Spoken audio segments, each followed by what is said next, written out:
엄마는 괴물이야. 엄마가 무슨 짓을 한 건지 알아? 나는 내 친여 동생과 잠자리를 같이 했어. 난 그녀를 사랑했고, 그녀를 안았고, 그녀에게 키스했어. 하지만 그게 내 여동생이었다고? 엄마는 이 사실을 알고도 가만히 있었던 거야. 미안해, 민호야. 엄마도 원한 게 아니야. 엄마는 선택이 없었어. 엄마는 그냥 지연을 되찾고 싶었을 뿐이야. 한 번 잃었는데 다시는 잃고 싶지 않았어. 선택이 없었다고? 엄마는 충분히 막을 수 있었어. 처음부터 사실을 말했으면 이런 끔찍한 일이 생기지 않았어.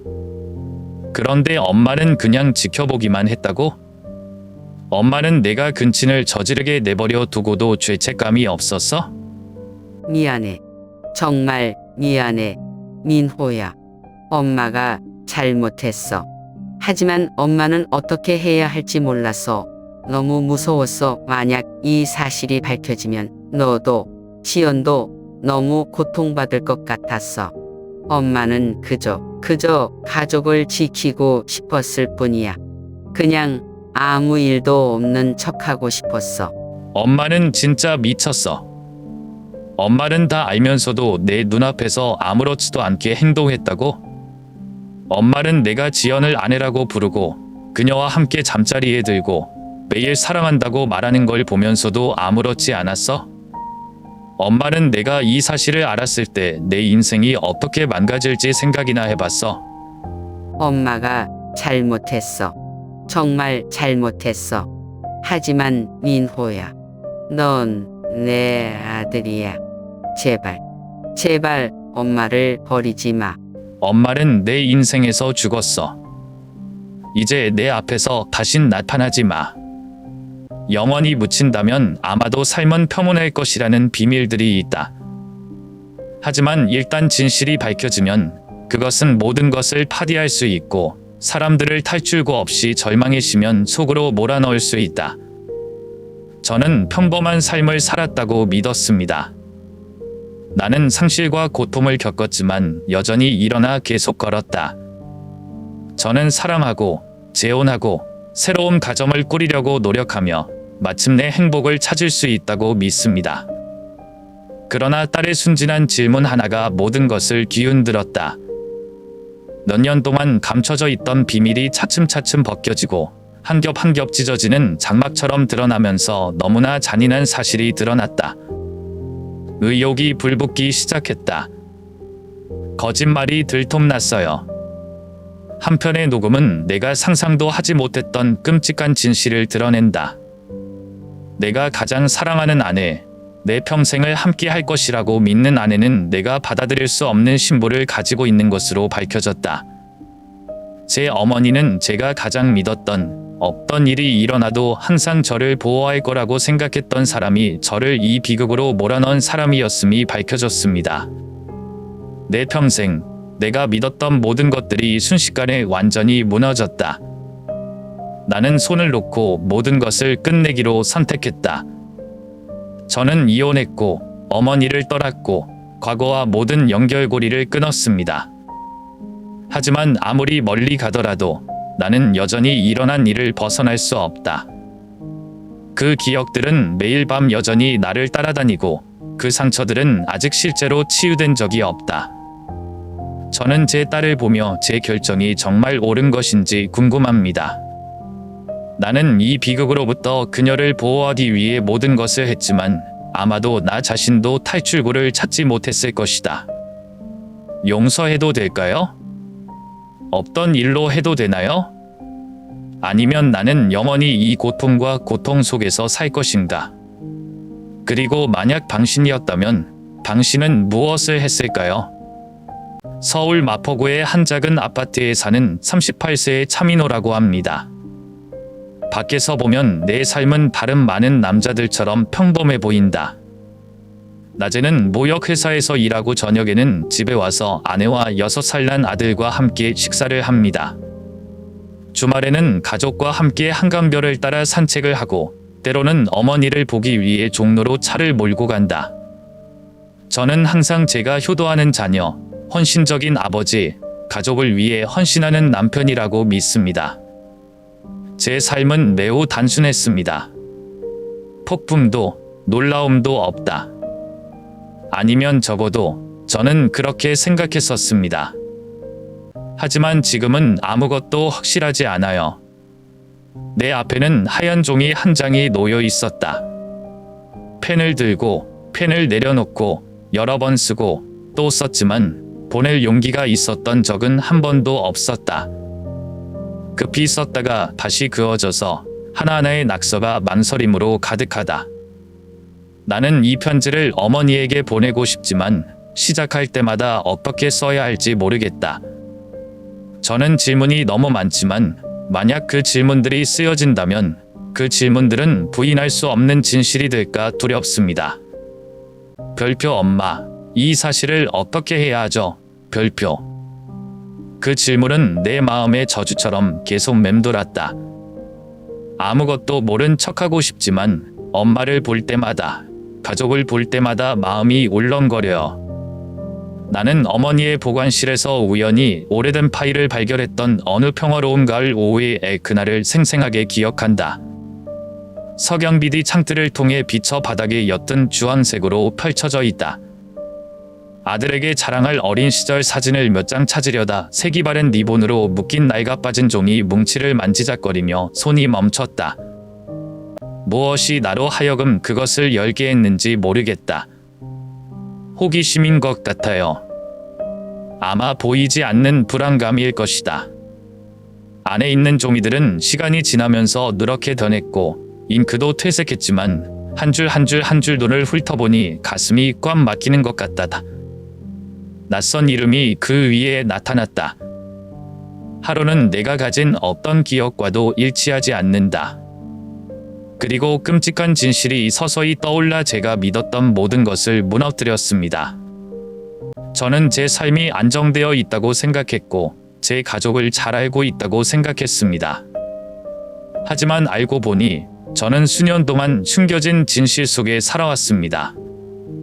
내가 결코 알지 말았어야 했던 비밀. 한 가지 비밀은 나를 모든 것을 잃게 할 수 있다. 나는 7살 때 친어머니를 잃었다. 그때 우리 가족이 살던 부산의 추운 겨울 아침이었다. 그날 폭설이 내려 집 앞의 작은 골목을 하얗게 덮었다. 전날 학교 가는 길에 손을 잡고 있던 어머니의 모습이 아직도 생생히 기억난다. 그녀의 얼굴은 약간 창백했지만 나에게 미소를 지으려 했다. 그녀가 단 하루 후에 나를 영원히 떠났을 것이라고 누가 예상합니까? 그녀는 자랄치 시장 근처의 재봉틀 공장에서 일하다가 갑작스런 뇌출혈을 일으켰다. 아버지가 병원으로 달려갔을 때 그녀는 의식을 잃고 작별 인사를 할 기회가 없었다. 당시 저는 모든 것을 이해하기에는 너무 어려서 병실 문 앞에서 애의 감정을 한 번도 드러내지 않았고 두 어깨가 간헐적으로 떨리는 엄격한 남자애를 한 아버지의 모습이 평생 기억에 남았다. 아버지 차도묵 씨는 형사다. 그는 단 한순간도 일을 게을리하지 않고 항상 규율을 지키는 타입이다. 내 기억 속의 아버지는 항상 경찰 제복을 입고 있었고 얼굴은 항상 차갑고 엄숙했다. 그는 감정을 잘 표현하지 못하지만 나는 그가 어머니를 사랑하고 나를 사랑한다는 것을 안다. 어머니가 돌아가신 후 그는 거의 일에 몰두했고 내가 할머니에게 돌보게 했다. 어떤 날은 그가 아침 일찍 집을 나서서 내가 자고 있을 때만 돌아오곤 했다. 그가 일찍 집에 오는 경우는 드물지만 나는 그에게 무슨 말을 해야 할지 몰라서 감히 가까이 가지 못했다. 아버지와 아들 사이의 관계는 마치 한 지붕에 사는 낯선 두 사람 같았습니다. 우리는 상대방이 존재한다는 것을 알았지만 실제 대화를 나누는 경우는 거의 없었습니다. 우리 할머니는 그 당시 내 옆에 계셨던 유일한 분이셨다. 그녀는 전통적이고 엄격하지만 손자를 매우 사랑하는 여성이다. 그녀는 매일 아침 일찍 일어나서 아침 식사를 준비하고 나를 깨워 학교에 갔다. 내일 저녁 그녀는 부엌의 작은 의자에 앉아 사과를 깎으면서 그녀의 젊은 시절 이야기를 한다. 나는 그때가 좋다. 왜냐하면 그때는 접어도 한 가족의 따뜻함을 느끼기 때문이다. 하지만 제가 12살이었을 때 그녀도 저를 떠났습니다. 그녀가 수년간 숨겼던 심장병이 그녀를 3월 어느 날 저녁 우리의 작은 부엌에서 쓰러지게 했습니다. 그때 저는 저를 보호해주는 유일한 남은 친척을 정말 잃었다는 것을 이해할 수 있을 만큼 자랐습니다. 바로 그때 계모 김혜진이 나타났어요. 아버지는 불과 6개월 후 재혼하셨는데 낯선 여자가 자기 집에 들어오는 것을 받아들이기에는 너무 짧은 시간이었다. 저는 그녀를 좋아하지 않아요. 나는 의도적으로 무례하거나 반항하지 않았지만 그녀가 아무리 노력해도 항상 거리를 유지하고 항상 거리를 둔다. 나는 그녀가 단지 의지하고 싶어서 아버지와 결혼한 실용적인 여자일 뿐이라고 생각했다. 하지만 제가 틀렸어요. 그녀는 정말 인내심이 강하고 관대한 여자였다. 내가 열이 나면 할머니는 나를 위해 밤새워 냉수건을 찜질해 주셨다. 제가 학교에서 괴롭힘을 당했을 때 저를 보호하기 위해 선생님을 찾아온 첫 번째 분이셨어요. 내가 첫 대학 입시에 떨어졌을 때 그녀는 나무라지 않고 조용히 내가 좋아하는 미역국을 끓여 내 방문 앞에 놓고는 돌아서셨다. 시간이 지남에 따라 나는 점차 그녀를 받아들였다. 눈 깜짝할 사이도 아니고 미사역으로도 아니지만 매일 할머니가 해주시는 간단한 일들로 제가 정말로 깨달았을 때 그녀는 제 마음속의 진정한 엄마가 되었습니다. 어른이 되어 서울로 올라와 대학을 다니며 자립생활을 시작했다. 내 인생을 바꾼 여인 이수아를 만났을 때였다. 수아는 제가 사귀던 여자들과는 달라요. 그녀는 너무 눈에 띄지 않고 너무 활발하거나 활기차지 않지만 그녀의 뭔가가 나를 눈을 뗄 수 없게 만든다. 우리가 처음 만난 것은 대학 도서관에서였다. 그날 저는 책을 빌렸지만 열어보니 안에 손으로 쓴 작은 종이가 있었습니다. 먼저 가신 분은 가능하면 제2장을 읽기 전에 제5장을 읽으세요. 작품을 보는 시각이 다를 거라 믿습니다. 나는 그 이상한 메시지에 웃음을 터뜨렸지만 호기심도 따라했다. 이튿날 책을 반납하러 도서관으로 돌아갔을 때 우연히 창가 테이블에 앉아 열중하는 표정으로 다른 책을 넘기는 수아를 보게 됐다. 왠지 그 메시지를 남긴 사람은 그녀 자신이라는 느낌이 들어요. 그리고 사실 제 예감이 맞았어요. 책에 대한 우연한 대화로부터 우리는 점점 친해졌다. 수아는 상냥하지만 매우 사려 깊은 사람이다.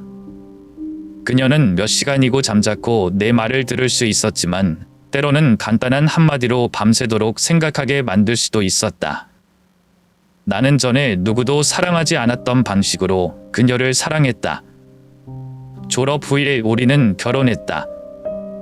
결혼 생활이 항상 장밋빛으로 가득 찬 것은 아니지만 우리는 항상 모든 어려움을 함께 극복하는 방법을 알고 있습니다. 우리 딸 차은 씨가 태어났을 때 저는 정말 세상에서 가장 행복한 남자라고 느꼈어요. 하지만 행복은 오래가지 않는다.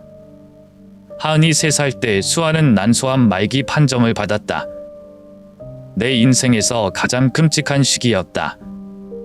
나는 기도밖에 할 줄 모르는 그녀의 야인 손을 잡고 그녀의 병상에 앉아 긴 밤을 기억한다. 수아는 늘 웃고 다 잘 될 거라고 항상 위로해 주지만 그녀도 겁에 질려 있다는 걸 알아요. 마지막 순간까지 그녀는 저와 제 딸만 걱정했고 제 손을 잡고 속삭였습니다. 하은이를 위해 잘 지내야 해. 그랬더니 그녀는 눈을 감았습니다. 저는 어머니를 잃었고 할머니도 잃었고 이제는 제가 가장 사랑하는 여자도 잃었습니다. 어떤 말도 표현할 수 없는 그런 느낌이죠. 하지만 전 쓰러질 시간이 없었어요. 하은이도 있어요. 나는 아버지가 되어야 하고 어머니도 해야 한다. 저는 그것이 제 인생에서 가장 큰 도전이 될 것이라고 생각했어요. 하지만 비극은 아직 끝나지 않았다. 저는 제 과거가 단순히 제가 극복하려고 했던 고통의 연속이라고 믿었습니다. 그러나 수십 년 동안 숨겨져 있던 비밀이 나를 앞에 두고 내가 상상도 못했던 깊은 곳으로 끌고 갈 준비가 되어 있었다. 수아가 세상을 떠난 지 7년 후 어머니는 제게 재혼을 권하기 시작했습니다. 그때 제가 40살, 하은이가 10살이었는데 아버지와 아들의 삶은 익숙한 궤도에서 진행됩니다. 아침에는 아이들을 학교에 데려다 주고 오후에는 아이들을 데리러 가고 저녁에는 함께 밥을 먹고 숙제를 하는 것입니다. 그거면 충분할 것 같아요. 하은이가 있으면 외롭지 않을 것 같아요. 하지만 우리 엄마는 그렇게 생각하지 않는다. 그녀는 처음부터 솔직하게 말하지 않고 오랫동안 나를 조용히 지켜보기만 했다. 할머니가 집에 놀러 올 때마다 냉장고가 텅 비어 있거나 싱크대에 그릇이 아직 정리되지 않은 채 쌓여 있거나 하은이가 입은 옷들이 내가 눈치채지 못한 약간 짧은 것을 보고 조용히 한숨만 쉬었다. 할머니께서 저를 걱정해 주시는 건 알지만 저는 여전히 제가 누구의 도움도 받지 않고 제 딸을 완벽하게 돌볼 수 있다고 고집하고 있어요. 그러던 어느 봄 저녁, 아버지와 아들이 저녁을 먹고 있을 때 어머니는 갑자기 이렇게 말씀하셨다. 민호야, 너는 과거에 영원히 살 수 없어. 하은이 엄마가 필요해. 나는 젓가락을 내려놓고 자기도 모르게 손을 꽉 쥐었다. 어머니의 말은 내가 오랫동안 의도적으로 무시해 온 약점을 찔렀다. 저는 제가 지쳤다는 것을 인정하고 싶지 않고 아무리 노력해도 완벽한 아빠이자 엄마가 될 수 없다는 것입니다. 나는 대답하지 않고 조용히 계속 먹었다. 어머니는 그 순간 그 이야기를 다시 꺼내지 않으셨지만 다음 날부터 저의 만남을 교묘하게 주선하기 시작했습니다. 처음에는 친구 딸과의 커피 모임, 나중에는 그녀가 적합하다고 생각하는 여성들과의 저녁 약속이 있었다. 나는 참여하고 싶지 않지만 어머니를 존경하기 때문에 마지못해 동의한다. 그러나 그 만남들은 곧 짐이 되었다. 그녀들은 다 좋았지만 나는 마음을 열 수가 없었다. 어떤 사람들은 내 마음을 얻으려고 너무 노력했고 어떤 사람들은 결혼에 너무 성급해 보였다. 나는 그 어색한 모임에 점점 실증을 느낀다. 그러던 어느 날 어머니는 제가 마지막 사람을 만나길 바란다고 말씀하셨습니다. 내가 정말 원하지 않는다면 나는 너를 더 이상 강요하지 않을 것이다. 하지만 이 여자를 한번 만나봐요. 딱 한 번만. 나는 그녀의 간절한 눈빛을 보고 한숨을 쉬며 고개를 끄덕였다. 그렇게 한지연을 만났습니다. 만남은 어느 일요일 오후 여의도 공원 근처의 작은 카페에서 이루어졌다. 제가 도착했을 때 지연이는 이미 나와 있었어요. 그녀는 수수한 베이지색 스웨터를 입고 있었고 긴 검은 머리가 어깨에 드리워져 있었다. 그녀의 얼굴은 그다지 눈에 띄지 않았지만 눈빛에서 부드러움과 성숙함이 배어 있었다. 우리는 억지 없이 자연스럽게 이야기했다. 지연은 아직 전철을 사랑하나요? 나 다시 시작할 준비가 되었나요? 와 같은 익숙한 질문을 하지 않습니다. 그녀는 AA 초등학교 교사 AA 그녀의 직업과 사소한 일들에 대해서만 이야기했다. 그 소박함이 나를 편안하게 한다. 몇 번의 만남 이후 지연과 하는 서로를 알게 되었다. 저는 그녀가 부정적인 반응을 보일까봐 걱정했지만 그렇지 않았습니다.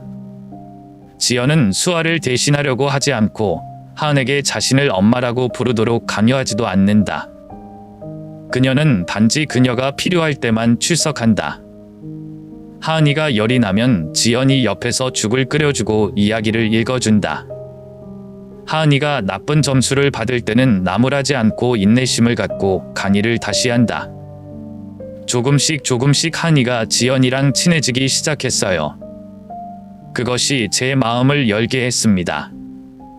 1년 후 지연에게 청혼했다. 우리는 가족과 친한 친구 몇 명만 있는 간단한 결혼식에서 결혼했어요. 나는 내가 겪은 모든 일들 후에 마침내 평화를 찾을 수 있을 것이라고 생각했다. 나는 운명이 마침내 나에게 미소를 짓게 될 것이라고 믿었다. 하지만 제가 틀렸어요. 평온해 보이는 그 삶은 예상치 못한 사실로 인해 빠르게 뒤섞였다. 어느 날 밤, 나는 내 작업실을 청소하던 중 우연히 서랍 속에 갇힌 낡은 편지 한 통을 발견했다. 수년 전에 어머니가 쓰신 편지입니다. 처음에는 그저 평범한 편지라고만 생각했다. 그러나 열었을 때 페이지의 모든 텍스트는 내 몸의 피를 얼어붙게 했습니다. 그 편지는 아마도 내가 결코 알지 말았어야 했던 비밀을 폭로했다. 한 가지 사실은 내가 내 가족과 내 삶에 대해 믿었던 모든 것을 바꿀 수 있다. 그리고 민호야, 몇 년 동안 숨겨서 미안해 라는 문장으로 시작한다. 어느 늦은 밤, 소파에 앉아 업무 자료를 살펴보고 있을 때 하은이 갑자기 다가와 나를 꼭 껴안았다. 그녀는 잠옷을 입고 긴 머리를 어깨에 늘어뜨렸지만 눈은 여전히 호기심으로 가득 차 있었다. 아빠. 그녀는 말을 할까 말까 생각하듯이 잠시 머뭇거렸다. 나는 하은을 끌어당겨 등을 쓰다듬었다. 왜 그래? 늦은 시간인데 왜 앉아요? 하은이 눈을 들어 나를 바라보니 목소리는 맑았지만 조금 당황스러웠다. 아빠, 다른 사람 없는데 왜 지연 엄마와 할머니가 서로를 엄마라고 불러요? 손이 허공에 멈췄다. 가슴이 방금 한 박자 비트는 것 같다. 나는 침착하려고 노력했고 다시 물었다. 그게 무슨 말이야? 하은은 고개를 갸우뚱하며 잠시 생각하다가 다시 말했다. 오늘 밤 일어나서 물을 마시러 가는데 거실에서 지연 엄마와 할머니의 소리를 들었다. 지연이 엄마 울면서 할머니 안고 엄마 나 무서워 이러면서 제가 물어봤을 때 엄마가 잘못 들었다고 했어요. 저는 뭔가 매우 잘못된 것을 느꼈어요. 예전부터 엄마와 지연은 사이가 아주 평범했어요. 그렇게 가까운 사이는 아니지만 긴장은 없어요. 단둘이 너무 오래 얘기하는 걸 본 적도 없고 지연이 엄마를 안고 울면서 엄마라고 부르는 장면도 상상도 할 수 없어요. 목은 건조하지만 자연스러운 어조를 유지하며 하은에게 물었다. 잘못 들은 거 아니죠? 하은은 입술을 삐죽거리며 머리를 세게 흔들었다. 잘못 들은 거 아니야. 지연이 엄마가 뭐라고? 비밀. 그리고 영원히 숨길 수 없다. 비밀? 내 머릿속에 경보가 울렸다. 얼마 전에 찾은 편지에 대한 기억이 갑자기 떠올랐다.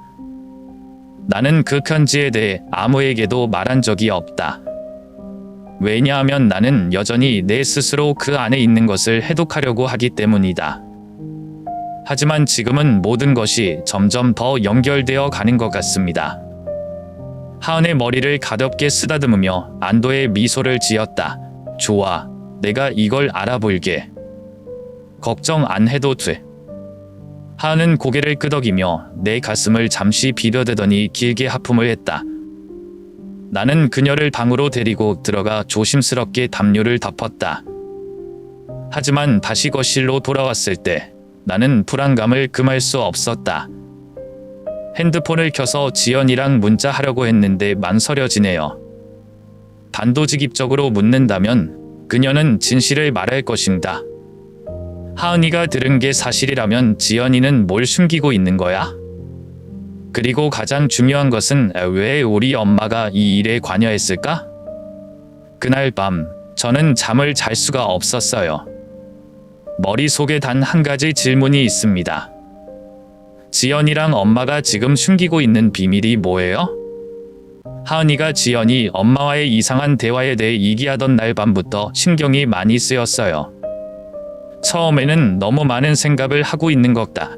아마도 하은이가 오해하거나 상상한 것 같다라고 스스로에게 말했다. 하지만 보면 볼수록 뭔가 정말 잘못된 것 같은 느낌이 들어요. 엄마와 지연은 평범한 시어머니, 며느리 관계와는 달리 유별나게 친밀감이 있다. 지금까지 어머니는 누구, 특히 며느리와 쉽게 친해지는 사람이 아니었습니다. 수아가 살아있을 때는 잘해주면서도 일정한 거리를 두고 분명한 원칙들이 있었다. 그런데 지연이한테는 상황이 완전히 달라. 나는 그들이 자주 개인적으로 이야기한다는 것을 알아차렸다. 짧지만 의미심장한 대화는 때때로 지연의 걱정스러운 눈빛이나 어머니의 어깨 토닥거림으로 끝을 맺는다. 여러 번 나는 거실에 들어가 그들이 놀라서 말을 멈추고 평범하게 보이려고 노력하는 것을 보았지만 분명히 뭔가 숨기고 있었다. 그러다가 우연히 엄마가 지연이를 아주 다른 말투로 부르는 걸 들었어요. 민호한테 알리지 말고 조용히 해야 돼. 나는 복도에 조용히 서서 심장이 두근거렸다. 한 차례의 불쾌감이 마음속에서 끌어올랐다. 그들은 나에게 무엇을 숨기고 있나요? 의욕의 감정이 커진다. 나는 더 이상 이렇게 아웃소싱 당하는 것을 참을 수 없다. 결국 저는 제가 예상하지 못했던 일을 하기로 결심했어요. 몰래 녹음기를 집에 둘 거라고 말이죠. 토요일 밤이었어요.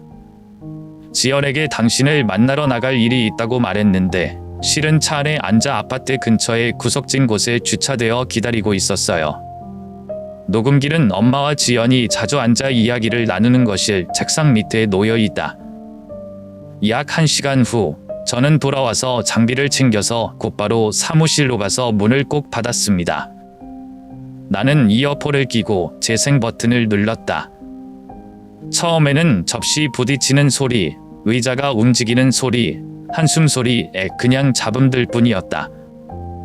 그리고 제 어머니의 목소리는 작지만 심각했습니다. 우리는 그것을 계속 숨길 수 없다. 제 심장이 두근거렸습니다. 그 다음에 지연이 목소리, 거의 목이 메일 정도로 떨리는 목소리, 하지만 알고 있으면, 만약 그가 발견한다면 모든 게 무너질 것 같다. 나는 숨을 죽였다. 우리 어머니의 목소리는 낮았지만 나는 여전히 한 글자 한 글자를 똑똑히 들었다. 민호는 진실을 알 수 없다. 만약 그가 안다면 우릴 절대 용서하지 못할 거야. 제 손이 떨려서 녹음기를 떨어뜨릴 뻔했습니다. 등줄기에 전류가 흐르는 것 같다. 그들은 나에 대해 이야기하고 있다. 내가 알 수 없는 어떤 비밀 한 가지 사실은 나로 하여금 결코 용서하지 못하게 할 수 있다. 나는 꿀꺽 삼키고 계속 들었다. 그러자 지연의 다음 말이 칼처럼 메리를 파고들었다. 엄마, 더 이상 남편에게 숨기고 싶지 않아요. 너는 계속 이렇게 살 수 없다. 무서워요.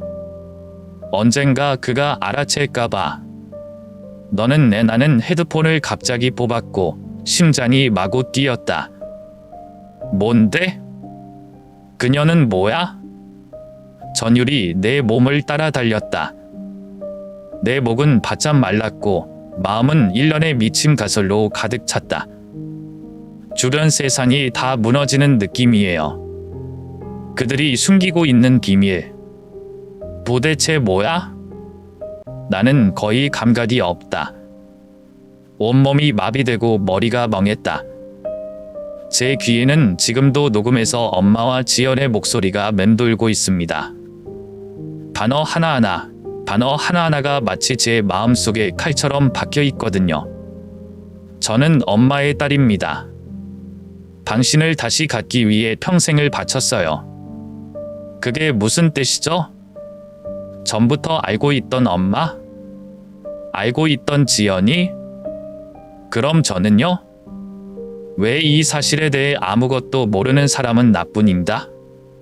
어제까지만 해도 지연의 손을 부드럽게 잡고 팔짱을 끼내 내 손을 내려다보며 믿을 수 있는 배우자라고 생각하며 그녀를 품에 안았다. 하지만 이제는 그 손이 너무 떨려서 더 이상 나 자신을 알아볼 수가 없다. 저는 제 친여동생과 결혼했어요. 진실은 너무나 잔인해서 나는 반지 그것을 즉시 찢어버리고 부인하고 내가 들어본 적이 없는 척하고 싶을 뿐이다. 하지만 제가 어떻게 그럴 수 있을까요? 녹음은 아직 있어요. 말은 아직 남아있다. 진실은 여전히 남아있다. 탈출구를 찾지 못한 채 수 킬로미터를 달리는 것처럼 내 호흡이 급해지고 있었다. 저는 지열을 처음 만난 순간 어떻게 살며시 제 삶에 들어왔고 어떻게 점차 이 가족의 필수 일부가 되었는지 그동안 일어났던 모든 일들을 기억하려고 노력합니다. 만약 그녀가 처음부터 알았다면 그럼 이 결혼은 무엇이었을까? 실수인가요? 설정인가요? 아니면 더 낫다. 배신감? 저는 더 이상 참을 수 없어요. 벌떡 일어나 비틀거리며 방을 나갔는데 심장이 너무 뛰어서 머릿속에서 울리는 소리가 들렸다. 집 전체가 깜깜하고 거실에서 잠든 불빛만 희미한 빛을 뿜는다. 거기 서서 저랑 불과 몇 발자국 떨어져 있는 지연이의 침실물을 보면서 그 문 뒤에서 내가 아내라고 부르는 여자는 내가 이 놀라운 비밀을 발견했다는 것을 알지 못하고 조용히 잠들어 있었다. 나는 물을 부수고 싶고 이 모든 것이 사실인지 그녀에게 소리쳐 묻고 싶다. 제가 언제 알았어? 라고 물었을 때 그녀의 표정을 보고 싶었습니다. 하지만 저는 멈추었습니다. 만약 그녀가 인정한다면요? 제가 그 대답을 견딜 수 있을까요? 만약 그녀도 나처럼 피해자이고 속은 사람이라면? 그리고 우리 엄마는 평생을 지열을 얻기 위해 바쳤다. 그 말은 나를 오싹하게 했다. 엄마는 제가 믿는 여자, 무슨 일이 있어도 절 절대 속이지 않을 거라고 생각하는 여자, 지열을 얻기 위해 무엇을 하셨나요? 이보다 더 끔찍한 비밀을 숨겼을까? 생각하면 할수록 모든 것이 끝없는 악몽처럼 느껴졌다. 내 인생, 내 가족, 내 결혼 생활은 내가 믿었던 모든 것들이 하룻밤 사이에 완전히 무너졌습니다. 나는 내가 얼마나 오랫동안 거기에 서 있었는지 모른다. 결국 몸을 돌려 아무것도 가져오지 않은 채 집을 나섰다. 저는 밖으로 나가야 하고 공기를 마셔야 하고 제가 미쳐버리기 전에 이곳을 탈출해야 합니다. 서울의 밤은 생각보다 춥다. 나는 텅 빈 거리들 사이로 무작정 걸어갔고 머리는 혼란스러웠다. 제가 계속 이렇게 살 수 있을지 모르겠어요. 만약 이것이 사실이라면 저는 어떻게 해야 할까요? 어머니를 용서할 수 있을까요?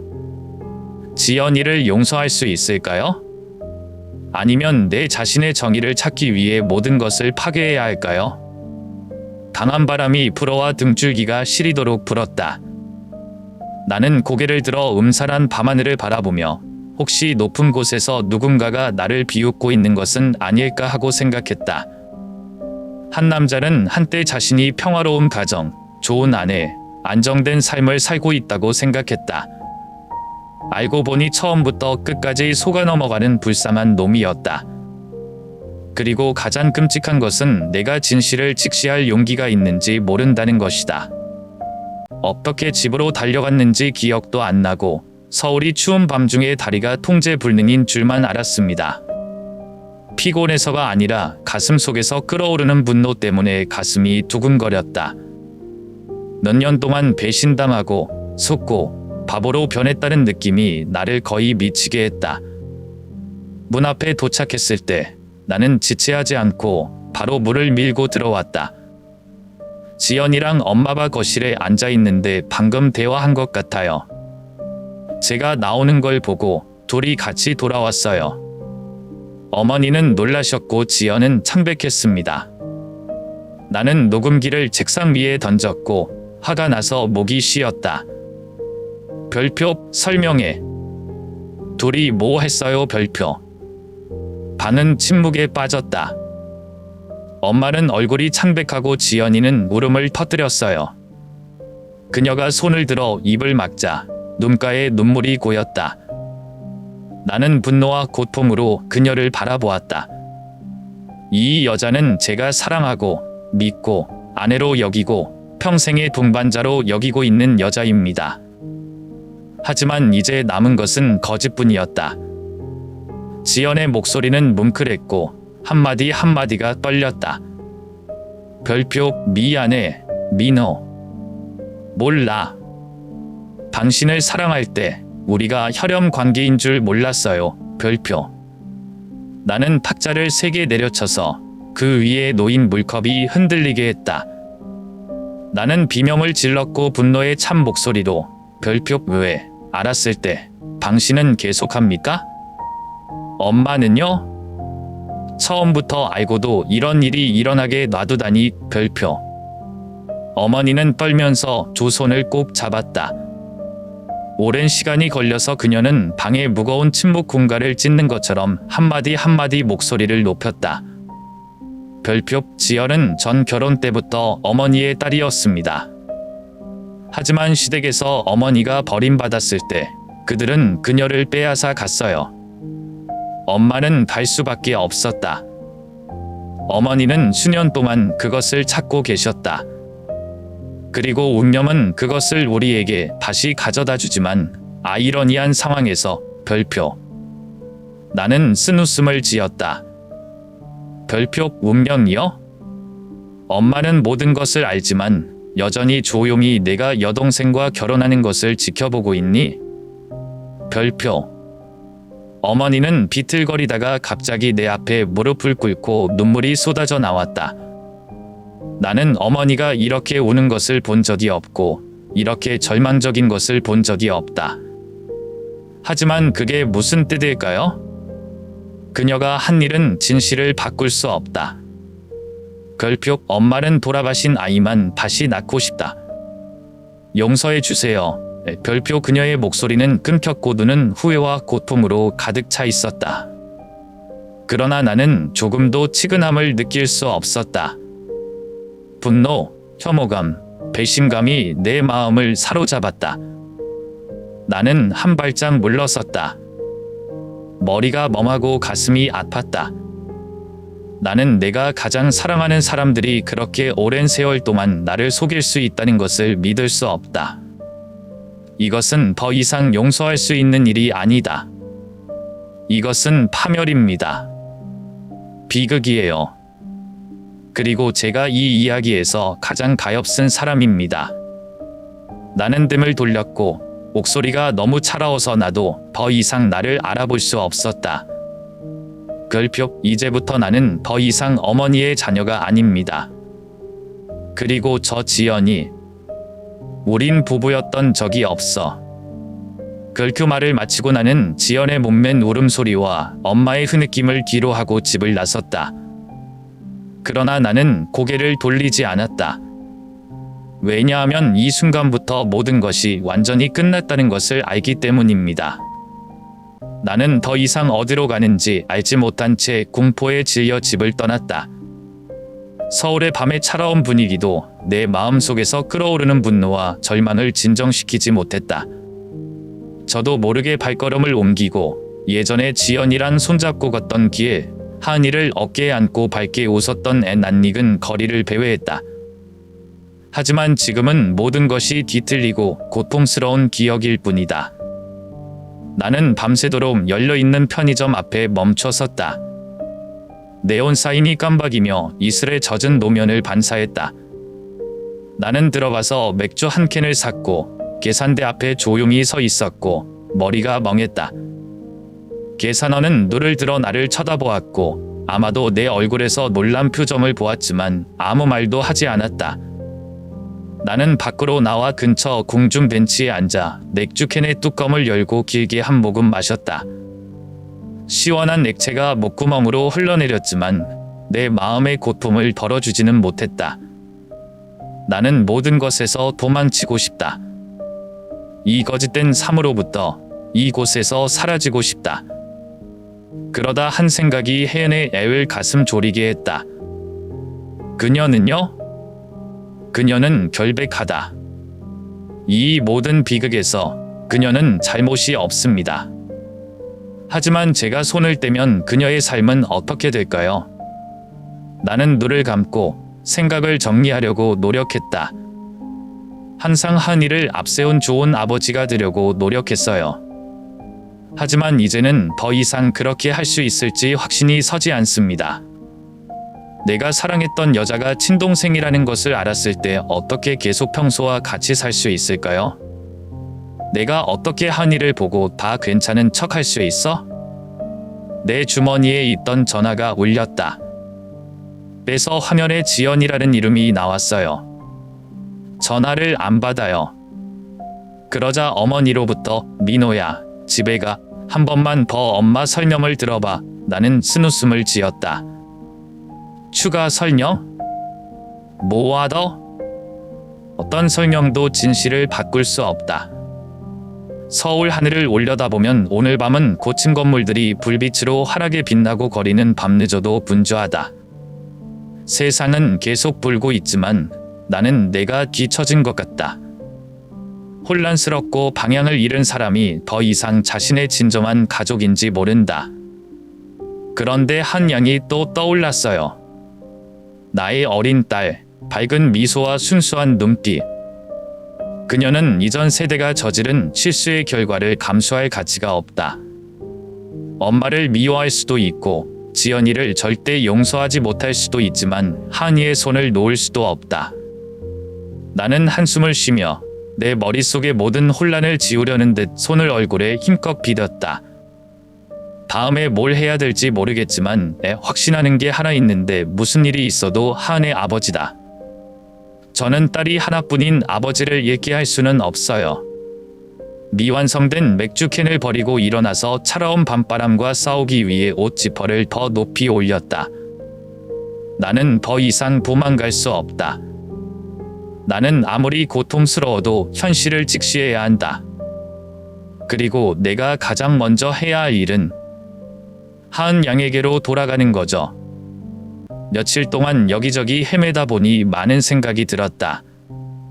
나는 차에서 힘들게 자고 편의점에서 간단히 먹고 나 자신을 위한 탈출구를 찾기 위해 노력했다.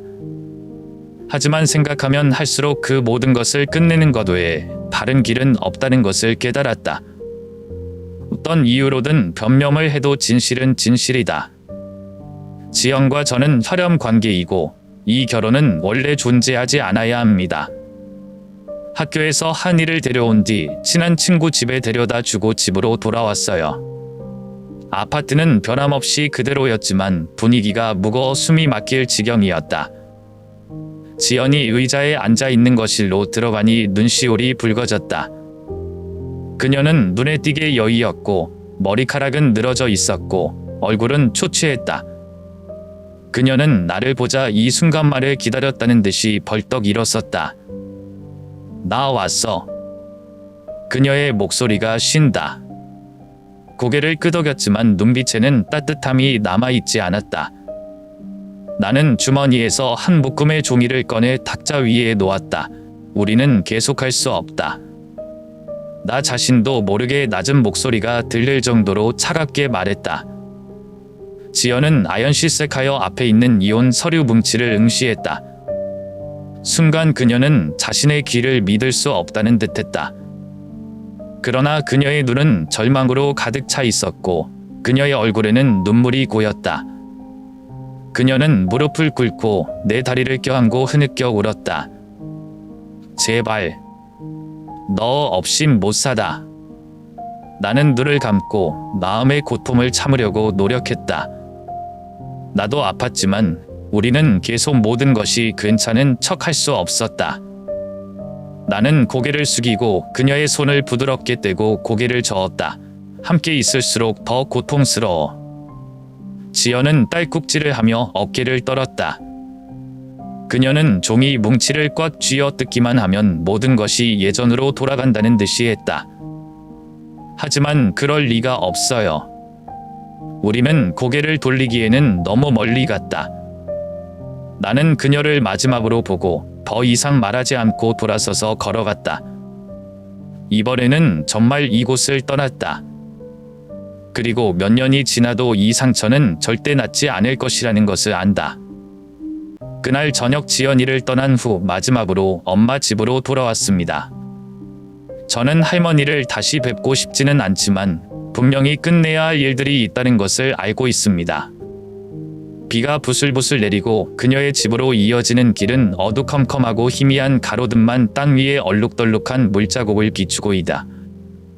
나는 노크도 하지 않고 집에 들어왔고 더 이상 예절을 지킬 인내심도 없었다. 어머니는 거실 바닥에 앉아 계셨고 주위에는 전에 보지 못했던 오래된 사진들이 널려 있었다. 어렸을 때 사진, 지연이인 것 같은 여자아이의 사진, 젊은 시절 엄마의 사진. 할머니는 그곳에 앉아 떨리는 손을 떨며 이미 퇴색된 사진을 들고 있었고 눈은 울어서 부어 있었다. 그녀는 저를 보자 깜짝 놀랐지만 아무 말도 하지 않았습니다. 저는 오랫동안 서서 할머니를 바라보았고 분노, 고통, 좌절감이 뒤섞였습니다. 별표, 엄마는 내 삶을 파괴했다. 용서할 수 있기를 바라지 마. 별표 나는 쉰 목소리로 말했다. 어머니는 떨면서 손가락으로 사진의 가장자리를 쥐어뜯으면 온 세상이 무너질까봐 두려워하셨다. 그녀의 눈물은 조용히 흘렸지만 이번에는 변명도 구걸도 하지 않았다. 텅 빈 방에는 뭉클한 울음소리만이 울려 퍼졌다. 소리를 지르고 싶고 정의를 되찾고 싶었지만 결국 끝없는 피로를 느꼈을 뿐입니다. 더 이상 과거를 바꿀 수 있는 것은 없다. 나는 몸을 돌려 문으로 걸어갔다. 손이 문고리에 닿자마자 뒤에서 엄마가 속삭이는 소리가 들렸고 약하지만 고통스러운 목소리가 들렸다. 별표, 내가 엄마를 얼마나 원망하든 엄마는 여전히 널 사랑해. 별표. 나는 가슴이 무겁다는 것을 느끼며 잠시 가만히 서 있었다. 제 중 일부는 돌아가서 엄마를 마지막으로 보고 싶었지만 이 섬은 허락하지 않았습니다.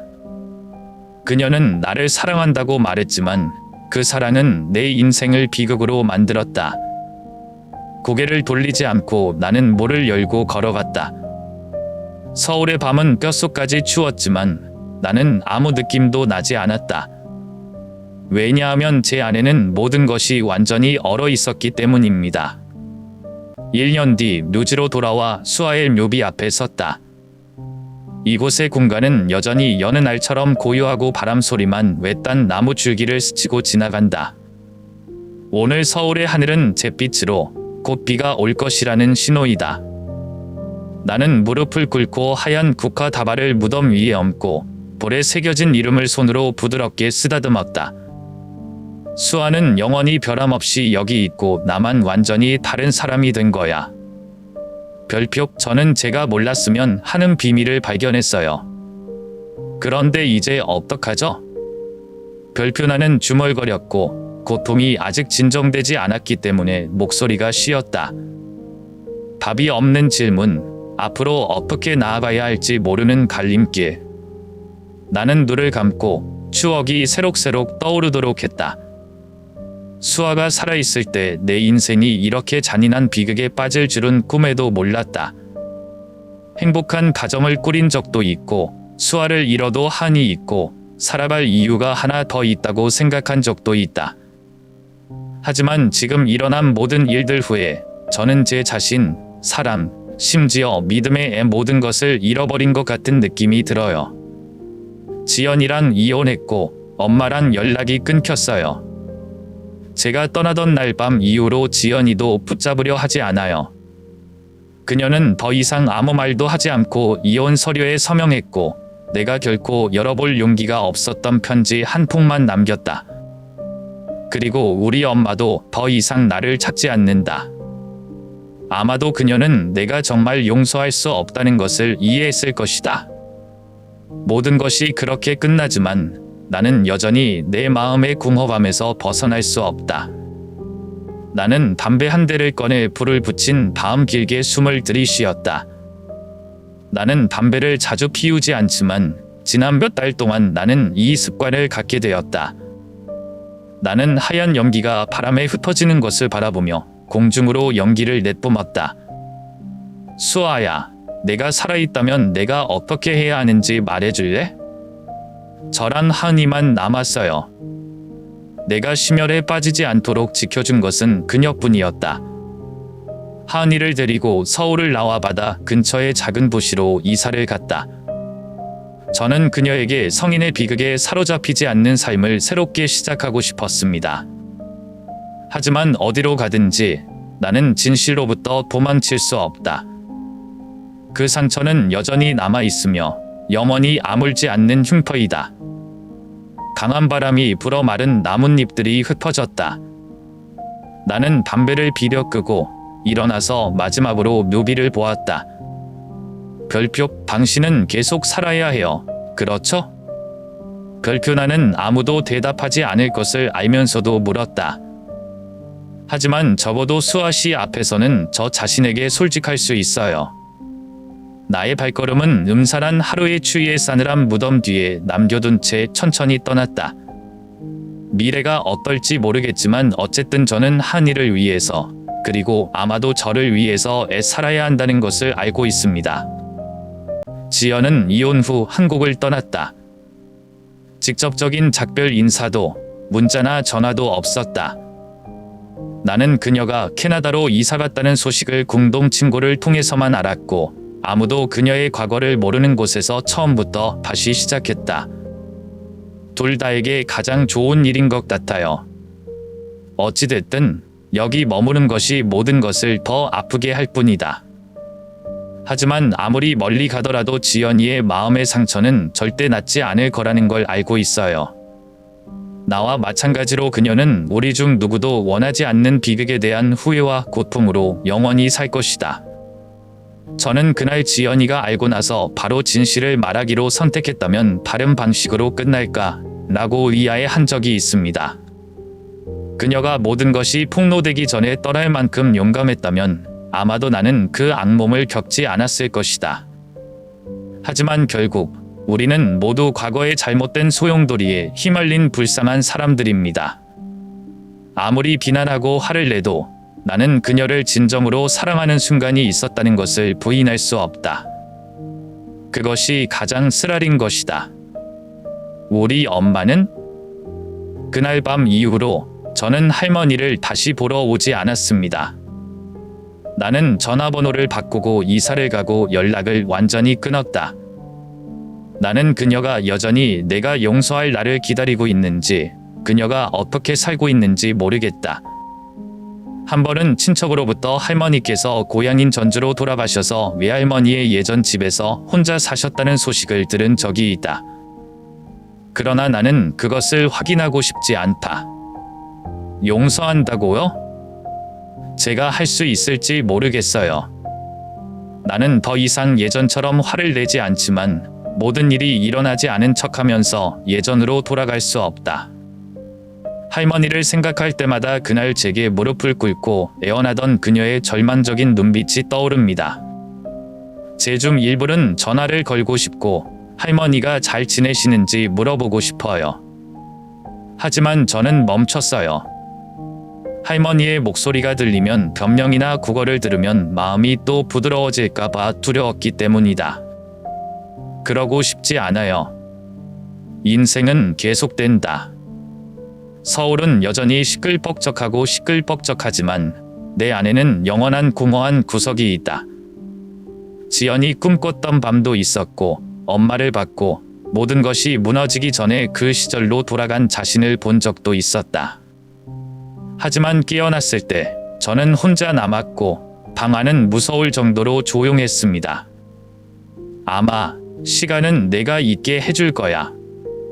아니면 어쩌면 이것이 제가 평생 안고 살아가야 할 고통일 수도 있습니다. 이 이야기는 끝났지만 그것이 남긴 여지는 결코 사라지지 않는다. 나는 계속 살지만 더 이상 예전의 차민호가 아니다. 과거는 버렸다고 생각하는 날도 있지만 이미지, 목소리 또는 지나가는 바람만으로도 잊고 싶은 추억으로 돌아갈 수 있다. 지연은 존재하지도 않았던 것처럼 한국을 떠나 내 인생에서 사라졌다. 어머니는 어떻게 지내시는지 잘 모르세요. 나는 더 이상 그녀에 대한 소식을 찾지 않지만 내 마음에서 그녀의 존재를 완전히 지울 수는 없습니다. 좋든 싫든 그녀는 여전히 제 어머니이고 저를 낳아주시고 길러주신 분입니다. 나는 시간이 내가 있는데 도움이 될 것이라고 생각했지만 알고 보니 시간은 내가 고통에 익숙해지는 데 도움이 될 뿐 결코 지워지지 않았다. 하은이가 아직도 저를 잡아주는 유일한 생명줄이에요. 그녀는 더 자랐고 아버지와 아들의 삶의 변화를 느끼기 시작했다. 한 번은 엄숙한 눈빛으로 저를 쳐다보더니 별표 아빠, 지연이 엄마는 왜 안 계세요? 별표 뭐라 답변해야 할지 모르겠네요. 제가 어떻게 아이에게 엄마라고 불렀던 그 여자가 실제로 그녀의 아버지의 친여동생이라는 것을 설명할 수 있을까요? 나는 다만 하늘 가슴에 꼭 껴안고 조용히 말했다. 별표, 지연이 엄마는 먼 곳으로 가셨어. 이야. 별표 하은이는 더 이상 묻지 않고 조용히 고개를 끄덕였지만 내가 뭔가를 숨기고 있다는 것을 알고 있었다. 다른 사람이 내 상황에 처했다면 어떻게 했을까 하는 의문이 들 때가 있다. 그들은 용서를 선택할 것인가? 아니면 모든 것을 포기할 것인가? 용서가 정말로 자신을 자유롭게 할 수 있을까? 그리고 내가 용서한다면 다시 예전으로 돌아갈 수 있을까? 나는 대답이 없다. 아마도 모든 사람은 자신의 고통에 대처하는 방법이 있을 것이다. 저는요? 용서할 용기가 있는지 확신이 안 서요. 하지만 저는 어떤 일이 있어도 계속 살아야 한다는 것을 알았습니다. 과거를 위해서가 아니라 미래를 위해서요. 하은이를 위해서 그리고 저 자신을 위해서.